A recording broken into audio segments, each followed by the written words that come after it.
Welcome to This Explainer. Today, we're diving into the story of an absolute cultural phenomenon, the legendary Ronnie Scott's. This is an institution that literally defied the odds, surviving the totally brutal economics of live music to shape the global jazz scene for over 50 years.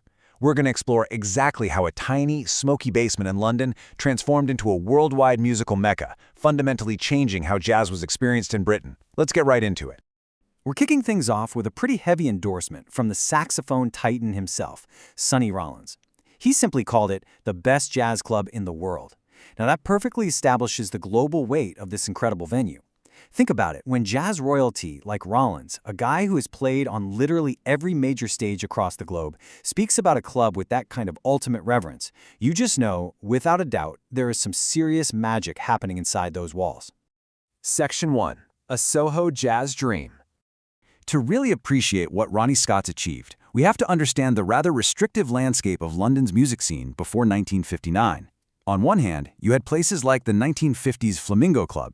It was popular, sure, but it was heavily bound by rules. Like, male patrons were actually expected to wear ties. Can you imagine? On the flip side, working musicians Ronnie Scott and Pete King totally rejected those stiff, formal conventions. They envisioned a space modeled after the dive bars they'd hung out at in New York. We're talking no dress code, a truly egalitarian atmosphere where art students and VIPs could just casually rub shoulders and focus purely on the music. It was a real game changer. And its physical evolution totally reflects that explosive popularity.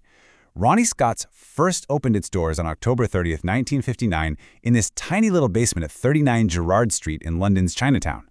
But the music and the crowds quickly outgrew that space. So by 1965, the club packed up and moved to a larger, classier venue nearby at 47 Frith Street in Soho, which became its iconic and permanent home. Jumping ahead 50 years to 2009, they celebrated a massive half-century milestone right there on Frith Street, just a massive testament to its enduring legacy. Section 2. Breaking the Union Ban. But here's the thing. To truly become a world-class hub, Ronnie and Pete knew they absolutely had to bring the American originators of jazz across the Atlantic. The problem? For years, there was this strict musicians' union rule that basically said, no American musicians without an exact British exchange. It made booking full American jazz bands practically impossible. But they found a brilliantly clever loophole. Turns out, the ban didn't apply to singers who held equity cards. So they just started booking instrumentalists and even rhythm and blues legends like Muddy Waters as singers, just to get them into the country and onto the stage. Absolutely genius, right? And that little loophole cracked the door wide open, changing British jazz forever. Zoot Sims became the club's first American visitor in 1962. Once that door was open, oh man, he was followed by an absolute tidal wave of jazz royalty. We're talking Dexter Gordon, Sonny Rollins, Ella Fitzgerald, and Roland Kirk. The influx of these heavyweights completely energized the London scene and gave local musicians some incredibly invaluable inspiration. Section 3. Magic on Frith Street. So by the time the club settled into its larger Frith Street home in 1965, it had cultivated an atmosphere that was electric, intimate, and deeply human. And a huge part of that humanity came directly from Ronnie Scott himself. He wasn't just the owner, he was the body and soul of the whole operation. Acting as master of ceremonies, he'd use this amazing, laconic, East End humor to bridge the gap between the stage and the audience.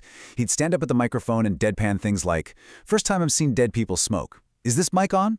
You know, he just never stopped being funny, making sure the club never took itself too seriously, even when they were presenting the highest level of musical art.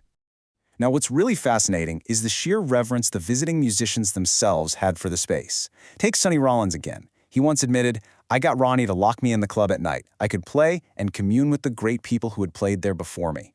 Just imagine that scene for a second. One of the greatest saxophonists in history, treating the club like a sacred sanctuary, staying up all night playing to a totally empty room, just soaking in the history. Wow.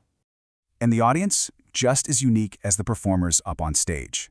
It was a crowd like literally no other in London. You could look around and see the Beatles, Princess Margaret, and politicians like Ken Clark MP sitting side by side with art students who were just nursing halves of bitter all night long. There was absolutely no VIP treatment for anyone, regardless of how famous they were. It was this fiercely democratic environment where international megastars and actual royalty shared tables with regular, everyday fans who were just there because they adored the music. Section 4. Tapes, Labels, and Expansions. Naturally, with so much undeniable talent passing through night after night, it was inevitable that the music would be captured on record.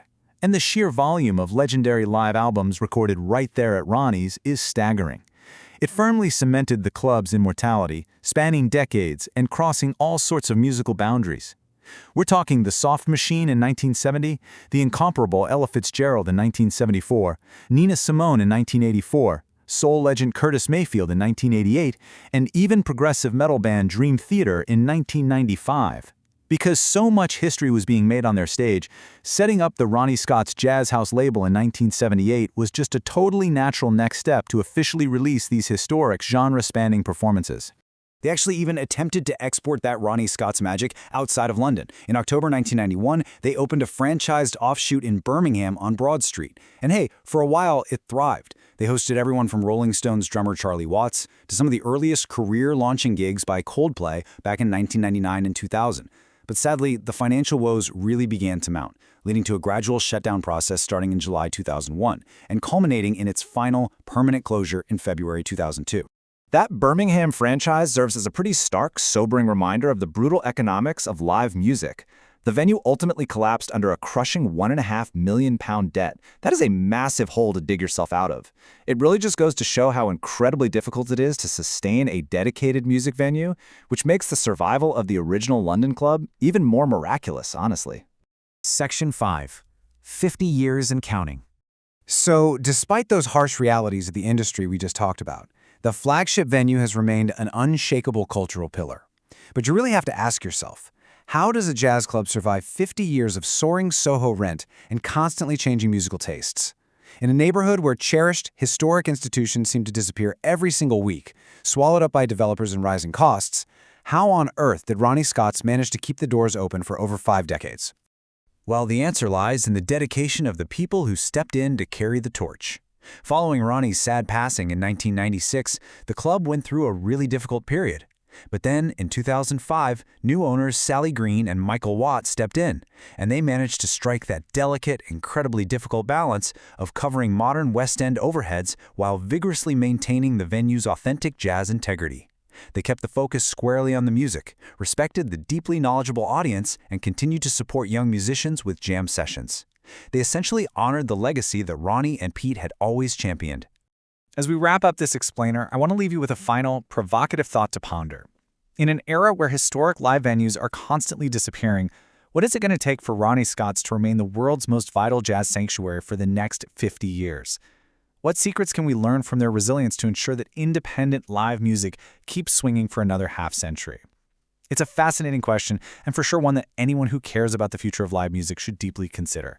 Thank you so much for joining me on this journey through the 50-year legend of Ronnie Scott's.